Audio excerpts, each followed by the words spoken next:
저는 평범한 직장에 다니는 40대 남자입니다. 사람들에게 보여지는 겉모습은 특별할 게 없는 그저 성실하고 무던한 가장일 겁니다. 매일 아침 정해진 시간에 일어나 출근하고 늦게까지 회사에 남아 일을 하고 다시 지친 몸을 이끌고 집으로 돌아오는 생활. 그런 반복된 하루 속에서 제가 버틸 수 있었던 건 아내라는 함께한 사람이 있었기 때문입니다. 우리 결혼 생활은 어느덧 12년이 넘었습니다. 남들과 달랐던 건 아이가 없다는 점이었죠.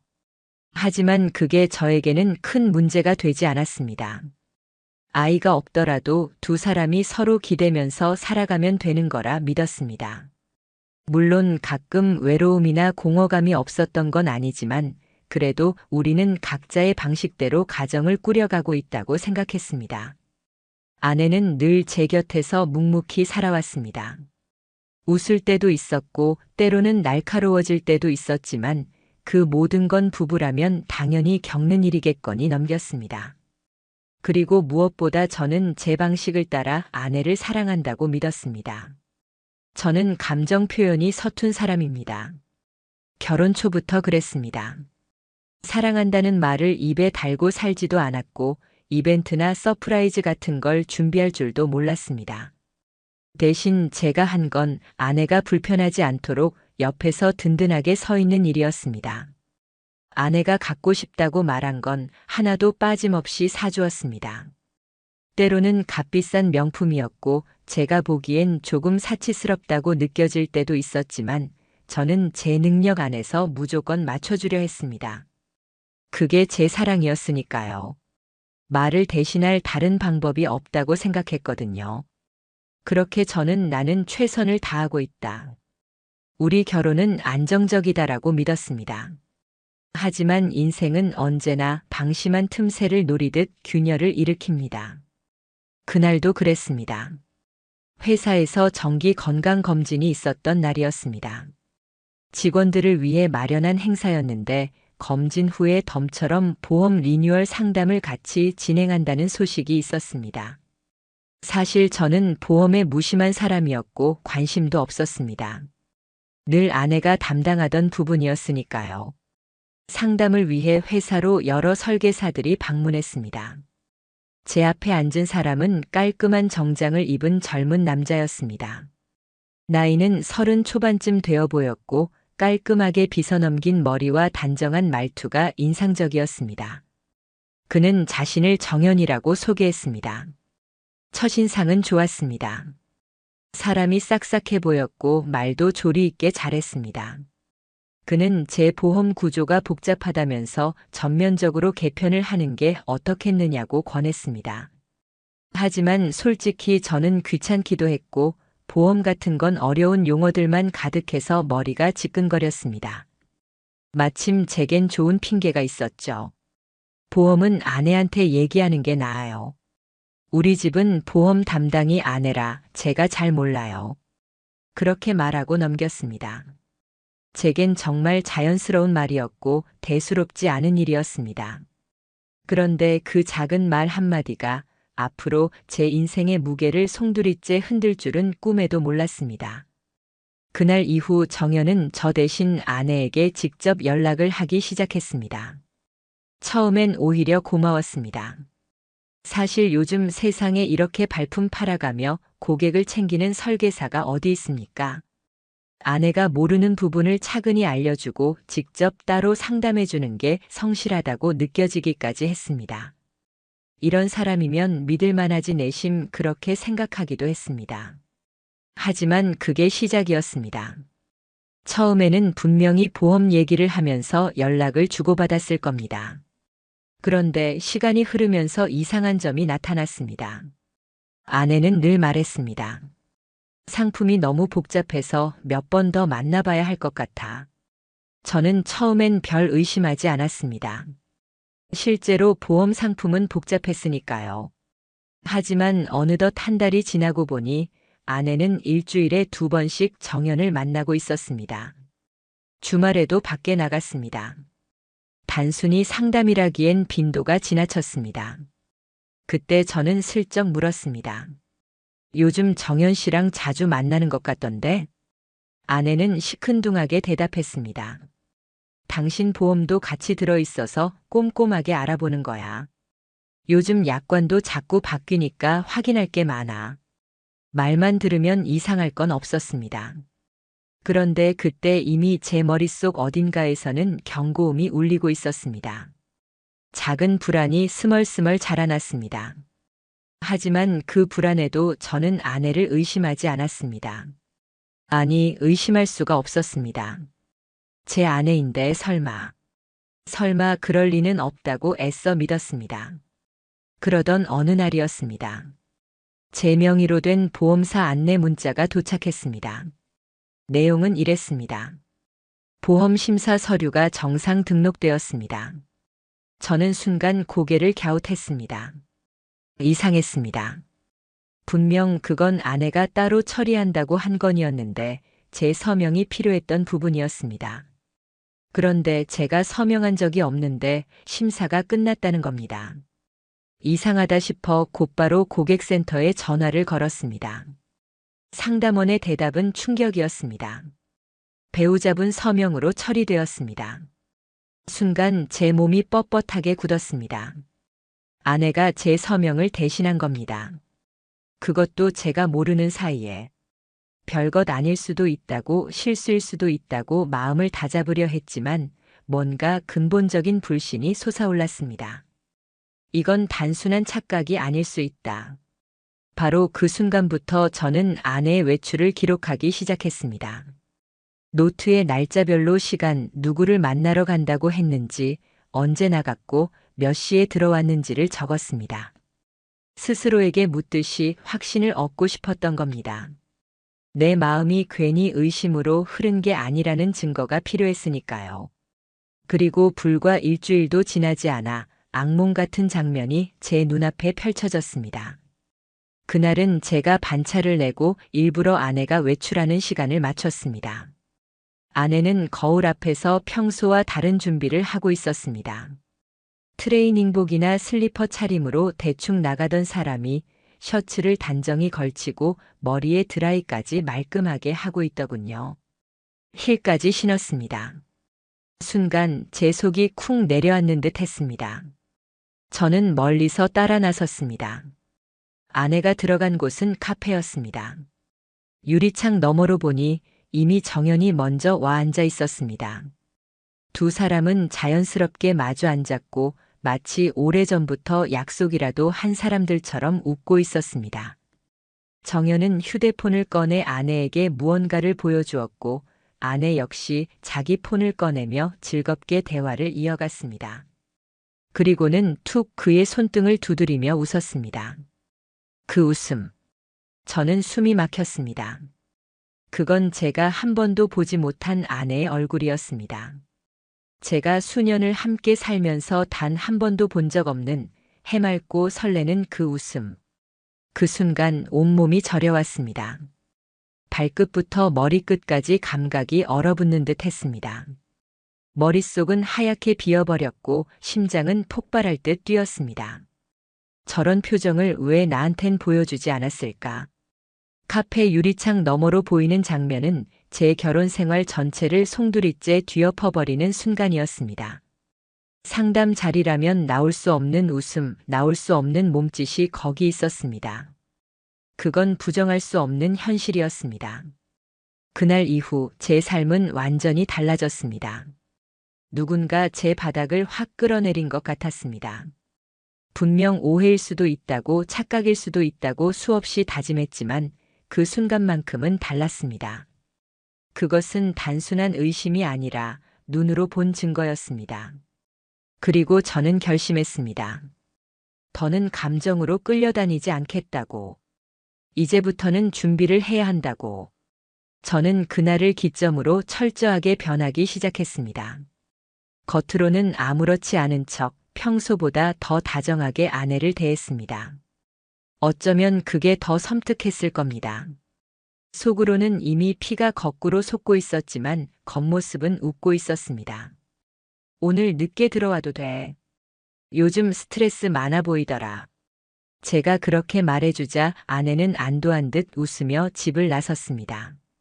하지만 저는 알았습니다. 그 웃음이 무엇을 의미하는지. 이제 경계심을 잃었다는 것, 그러니 곧 증거를 잡을 기회가 온다는 것. 저는 그 순간부터 배우가 되었습니다. 남편이 아니라 연기하는 남자. 그리고 드디어 모든 진실을 마주할 준비를 단단히 시작했습니다. 속은 이미 불에 타고 있었지만 겉으로는 아무렇지 않은 남편 역할을 철저히 연기했습니다.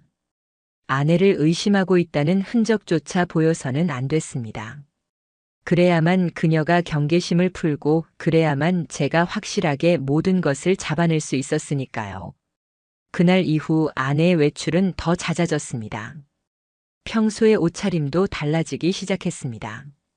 예전에는 동네 마실 나가듯 머리를 질끈 묶고 슬리퍼에 편한 바지를 걸치던 사람이었습니다.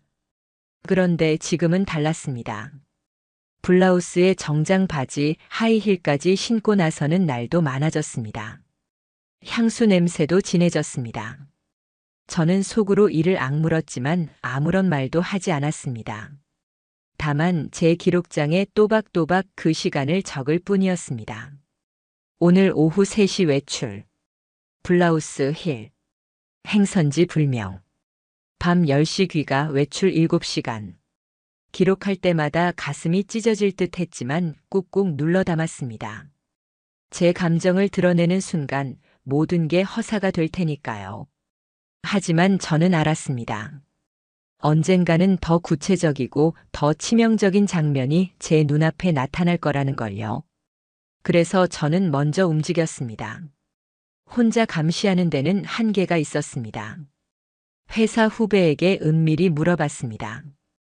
혹시 믿을 만한 사설 탐정을 아냐고.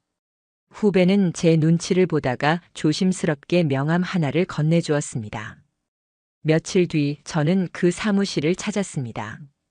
40대 초반쯤으로 보이는 탐정은 저를 보자마자 무슨 사정인지 눈치챘는지 묵묵히 이야기를 들었습니다. 그리고 단호하게 말했죠. 남편분, 솔직히 말씀드리면 보험 설계사와 배우자가 만남을 이어간다는 건 상담 때문일 가능성이 낮습니다. 요즘은 그쪽 업계에서도 고객과의 도 넘은 관계 문제가 종종 발생하니까요. 순간 제 속이 싸늘해졌습니다. 제가 겪는 이 현실이 막장 드라마 속 이야기가 아니라 정말 현실이라는 사실을 직시하게 됐으니까요. 탐정은 곧바로 실행 방안을 설명했습니다. 위치 추적기 같은 장치는 위험 부담이 큽니다. 걸리면 바로 흔적을 지워버리거든요. 가장 확실한 방법은 직접 미행입니다. 남편분은 아내 외출 시간만 기록해 주시면 됩니다. 나머진 우리가 확실히 따라갑니다. 저는 한치의 망설임도 없이 계약서에 사인했습니다. 이젠 돈이 문제가 아니었습니다. 제게 필요한 건 진실이었고 앞으로 제가 어떤 선택을 할지 기준이 될 확실한 증거였습니다. 며칠 뒤 탐정에게서 첫 보고서가 도착했습니다. 서류 봉투를 받아드는 순간 두 손이 파르르 떨렸습니다. 혹시 내가 괜한 오해를 하는 건 아닐까, 아직 희망이 있는 건 아닐까, 그런 억지스러운 바람이 마음 한편에 남아 있었으니까요. 하지만 봉투 속 사진을 보는 순간 제 숨은 턱하고 막혔습니다. 사진에는 아내와 정연이 함께 영화관 입구로 들어서는 장면이 고스란히 찍혀 있었습니다. 두 사람은 나란히 걸으며 웃고 있었습니다. 영화가 끝난 후에도 함께 걸어 나왔습니다. 상담이라 치부하기엔 너무도 명확한 장면이었습니다. 이것은 누가 봐도 데이트였습니다. 심장이 무너져 내렸습니다. 그리고 다음 장의 사진은 제게 쐐기를 박았습니다. 커피숍 창가 아내의 손이 정연의 팔 위에 포개져 있었습니다. 그녀의 웃는 얼굴은 사랑스러울 만큼 환했지만 제겐 송곳으로 다가왔습니다. 내가 지금 보고 있는 게 뭐지? 머리로는 파악했지만 가슴은 따라가지 못했습니다. 이것은 더 이상 단순한 의심이 아니었습니다. 모든 것을 뒤집을 만한 명백한 증거였습니다.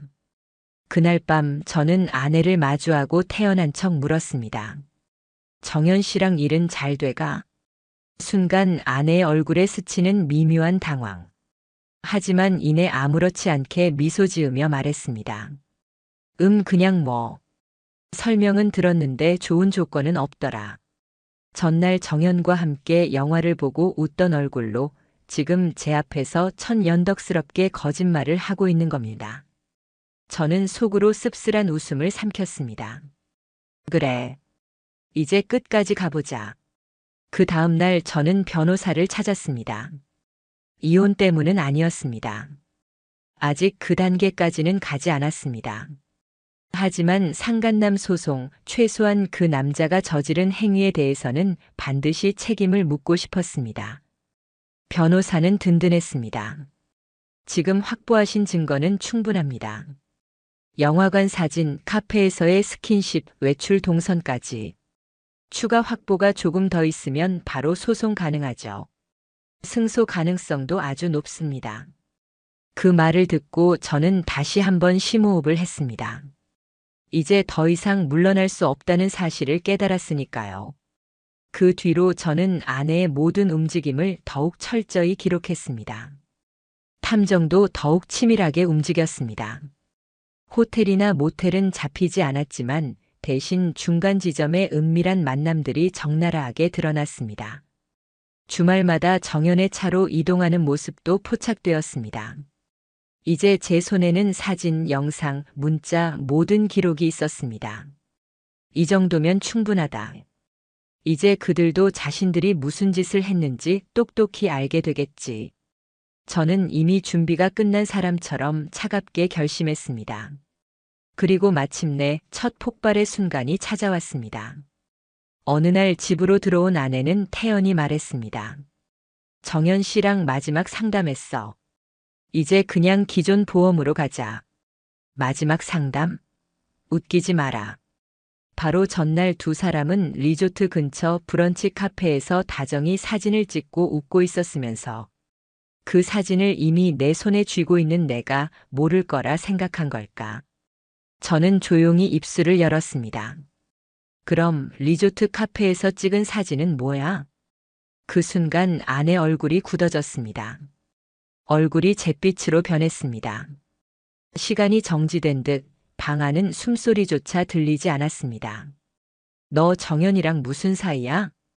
내 입에서 그 말이 터져나오자 우리는 드디어 돌아올 수 없는 강을 건넜습니다. 그 말이 내 입술을 뚫고 나온 순간 방 안의 공기가 얼어붙었습니다. 아내는 마치 시간을 멈춘 듯 굳은 얼굴로 나를 바라봤습니다. 눈동자는 급히 흔들리고 있었지만 입술은 파르르 떨며 단 하나의 단어도 뱉지 못했습니다. 나는 숨을 참고 기다렸습니다. 끝까지 그녀 스스로 말하기를. 하지만 한참의 정적 끝에 겨우 흘러나온 말은 참담했습니다. 아니야. 그게 그냥 보험 상담하다가 우연히 거기 간 거야. 진짜야. 순간 내 머릿속에서 딱 하고 무언가가 끊어지는 소리가 들렸습니다. 거짓말. 사진을 가지고 있고 영상을 가지고 있고 모든 증거가 있는데 아직도 입으로만 떠드는 이 뻔뻔한 변명. 나는 차분하게 노트북을 꺼냈습니다.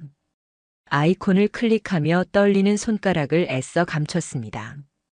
차가운 불빛 아래 화면이 켜지고 그 속에 담긴 증거들이 하나둘 나타났습니다. 그럼 이건 뭐야? 화면 속엔 영화관 입구에서 웃으며 들어가는 두 사람, 커피숍에서 팔을 포개고 있는 장면, 심지어 정연의 차를 타고 내리는 모습까지. 나는 사진을 넘길 때마다 아내의 얼굴이 점점 하얗게 질려가는 걸 보았습니다. 처음 몇 장은 당황한 듯 손으로 입을 가리더니 결국엔 입술을 무는 것도 잊고 의자에 털썩 주저앉았습니다. 화면에서 눈을 떼지 못한 채 마치 모든 세상이 무너져 내리는 듯 표정은 텅 비어갔습니다. 나는 낮은 목소리로 말했다. 그 사람이 너한테 뭘 해줬는데? 내가 못한 게 대체 뭐야? 목소리는 떨렸지만 그 안에는 분노와 허무 그리고 처절한 슬픔이 섞여 있었습니다. 그제야 아내가 울먹이는 목소리로 입을 열었습니다. 당신은 늘 바빴잖아. 나랑 얘기도 제대로 안 하고 정연 씨는 그냥 내 얘기 들어줬어. 처음엔 진짜 보험 얘기만 했어. 근데 그러다 보니 자꾸 만나게 됐고 나도 이렇게 될 줄 몰랐어. 나는 석고상처럼 굳어버렸습니다. 이렇게 될 줄 몰랐다. 지금 내 삶은 산산조각이 났는데 겨우 그 말로 모든 걸 정리하겠다는 건가? 몰랐다고? 내가 몰랐다고 끝이야? 내가 믿었던 12년은 뭐가 되는데? 내 목소리가 터져 나왔습니다.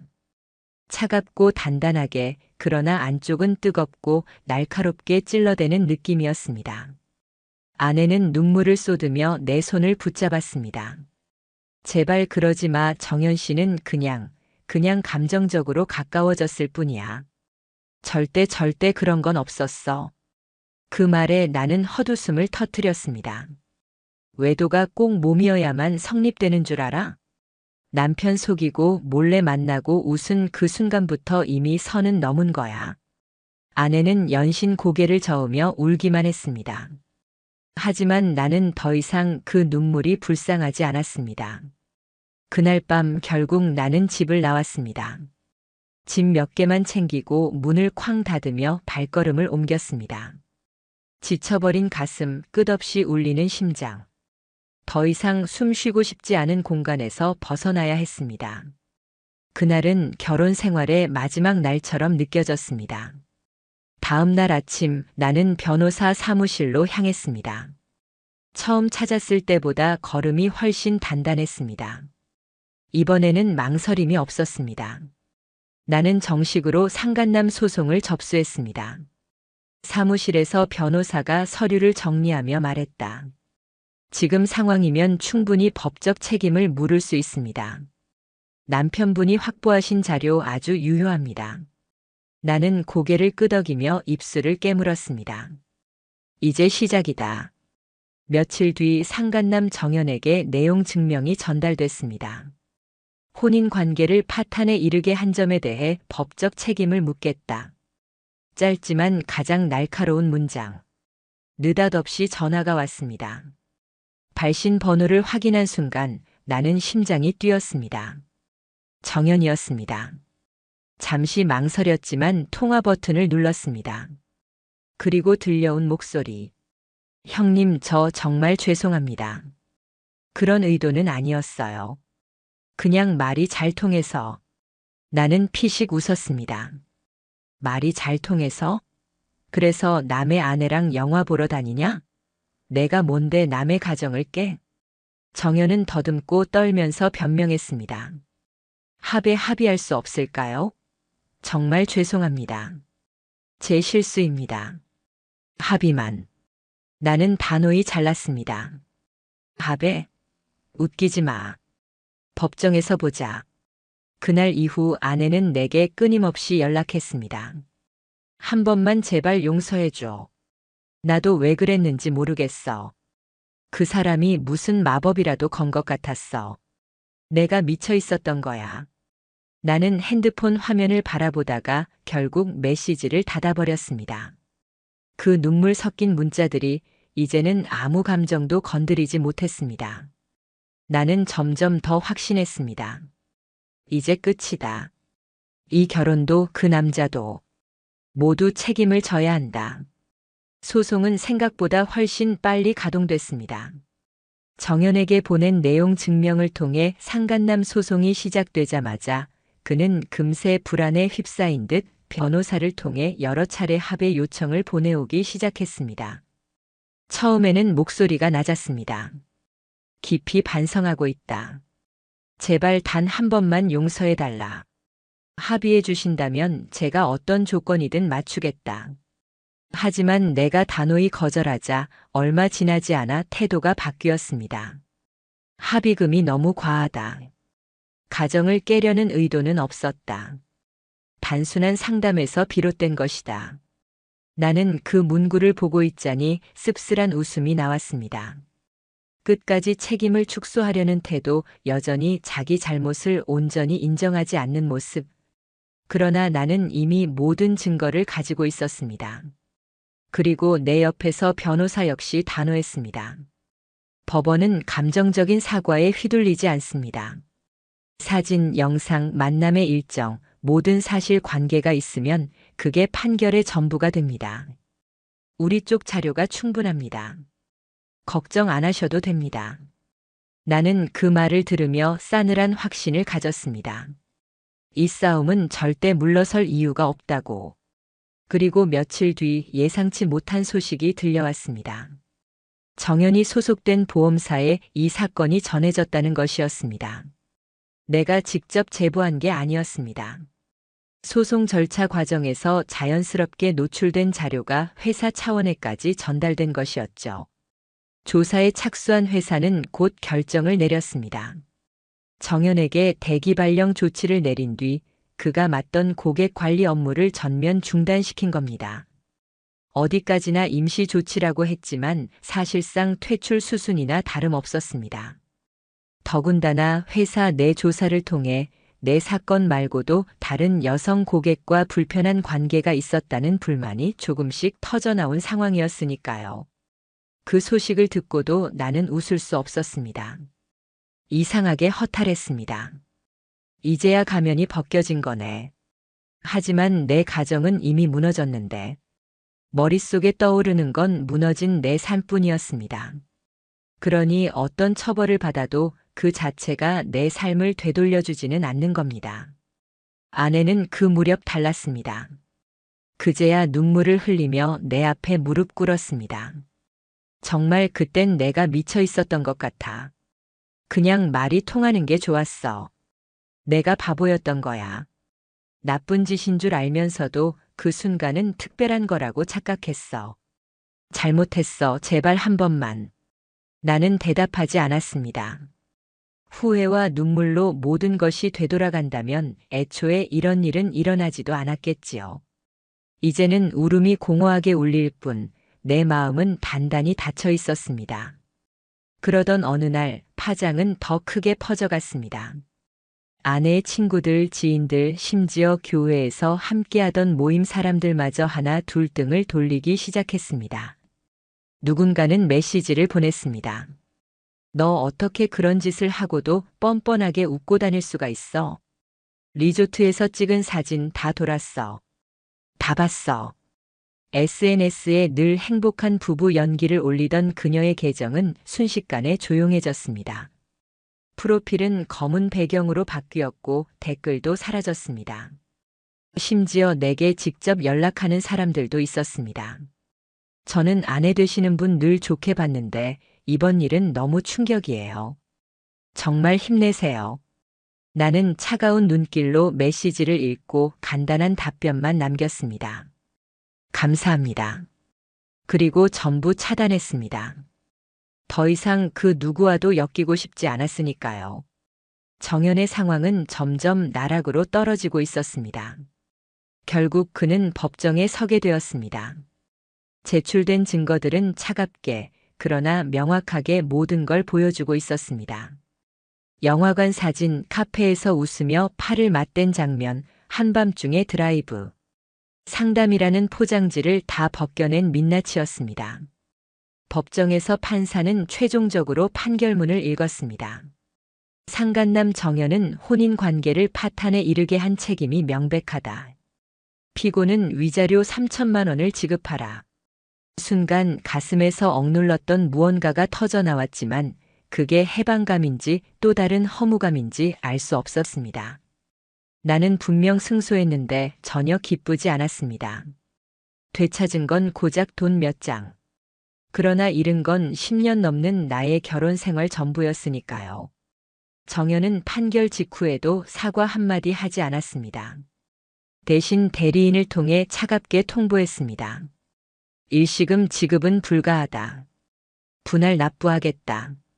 나는 그 종이를 읽다가 피식 웃으며 중얼거렸습니다. 끝까지 구질구질하네. 그리고 아내. 그녀의 삶은 완전히 무너져 내리고 있었습니다. 결국 정신과 치료를 받기 시작했습니다. 의무 기록서에는 외도 후 죄책감, 자존감 붕괴, 관계 회복 집착이라는 진단이 적혀 있었습니다. 그러나 나는 차갑게 바라볼 뿐이었습니다. 불면, 공황, 식이장애. 어떤 병명이 붙든 나는 더 이상 아무 동정도 주지 않았습니다. 내가 마지막으로 한 말은 단 하나였습니다. 그때 널 믿었던 내가 얼마나 어리석었는지 그거 하나만 잊지 마. 그게 내 마음에서 꺼낸 유일한 조각이었습니다. 시간이 흐르면서 아내는 사회적 관계에서 완전히 사라졌습니다. 친구들이 떠나고 교회 공동체조차 등을 돌리며 그녀는 조용히 고립되어 갔습니다. 정연은 업계 전체에서 매장됐습니다. 검색창에 이름을 치면 따라붙는 꼬리표가 있었습니다. 고객을 유혹해 가정을 망친 보험 설계사. 그의 이름은 인터넷 커뮤니티에서 뒷담화로 회자됐습니다. 누군가는 악담을, 누군가는 조롱을 던졌습니다. 결국 그가 설 자리는 어디에도 남아있지 않았습니다. 이직은 불가능했고 프리랜서 영업조차 받아주지 않는다는 얘기가 들려왔습니다. 그는 이제 누구를 만나든 어디에서 무슨 일을 하든 과거를 숨겨야만 사는 인생을 얻게 된 겁니다. 나는 그 소식을 들으면서도 웃지 않았습니다. 분노와 허무. 그 두 가지가 동시에 내 안에서 뒤엉켰습니다. 다만 한 가지, 내 안에서 속삭이는 목소리가 있었습니다. 이제는 조금은 그 지옥에서 빠져나올 수 있지 않을까. 소송이 끝나고 모든 절차가 마무리되었을 무렵 나는 비로소 실감했습니다. 이제 정말 끝났다. 더 이상 싸울 필요도 참을 필요도 의무감에 매달릴 이유도 사라졌습니다. 오랫동안 내 어깨를 짓누르던 무게가 빠져나간 듯 이상하리만치 몸이 가벼웠습니다. 나는 결국 이혼을 선택했습니다. 내가 먼저 제안했습니다. 아내는 처음엔 울면서 고개를 저었습니다. 하지만 며칠 만에 스스로 이해했는지 더는 반항하지 않았습니다. 이혼 조건은 분명했습니다. 위자료는 그대로 받고 재산 분할은 최소화, 합의서에는 본인의 잘못을 분명히 명시할 것, 그리고 이혼 이후 나와 다시는 연락할 수 없다는 조항을 넣었습니다. 아내는 울면서도 결국 펜을 들었습니다. 손이 덜덜 떨려 쌓인 한 글자를 쓰는 것도 버거워하더군요.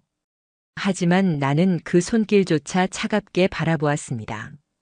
이미 마음은 다쳤으니까요. 그녀가 마지막까지 그토록 초라하게 끝날 줄은 정작 본인은 상상도 못했을 겁니다. 정연은 판결이 난 뒤 몇 달이 지나서야 겨우 위자료 일부를 입금했습니다. 그것마저도 남에게 돈을 빌려 조각조각 맞춘 돈이었습니다. 나는 그 소식을 들으면서 씁쓸한 미소를 지었습니다. 그리고 뒤늦게 알게 된 사실 하나. 그는 지인들에게 이렇게 떠벌리고 다녔다더군요. 괜히 미친 여자 하나 잘못 건드려서 인생 망쳤다. 그 말에 나는 황당해서 웃음이 나왔습니다. 끝까지 마지막 순간까지도 자기 잘못을 인정하지 않는 인간. 결국 자기 발로 진창 속을 기어 들어간 건 본인이면서. 그렇게 그는 아무것도 얻지 못한 채 모든 걸 잃어갔습니다. 그가 다니던 보험회사는 이후로 사건을 교육 자료로까지 만들었습니다. 윤리 위반, 고객과의 사적관계 금지. 사내 강연에선 그의 사례가 반복적으로 언급됐다고 합니다. 그리고 그는 업계 블랙리스트가 되어버렸습니다. 어디로 가도 무슨 일을 해도 그의 이름 옆에는 늘 꼬리표가 따라붙게 된 겁니다. 아내는 이혼 후에도 몇 달간 정신과 치료를 받았습니다. 불면증, 공황, 식이장애 내 앞에서는 버티던 사람이 이제는 혼자서 무너져 내렸습니다. 하지만 사실 그녀를 가장 고통스럽게 한 건 병명이 아니었습니다. 이제는 더 이상 누구도 그녀의 울음을 들어주는 사람이 없다는 사실. 친구도 가족도 교회에서 함께했던 모임 사람들도 등을 돌려버렸습니다. 결국 그녀는 혼자가 된 거죠. 어쩌면 그것이 진짜 벌이었을 겁니다. 그리고 나는 내 삶은 혼란스러웠습니다. 오래도록 믿었던 사람이 한순간에 무너진다는 것. 그리고 그 사람으로 인해 내 인생이 송두리째 흔들린다는 것. 처음에는 감당할 수 없는 혼돈이 덮쳤습니다. 가끔은 이런 생각도 스쳤습니다.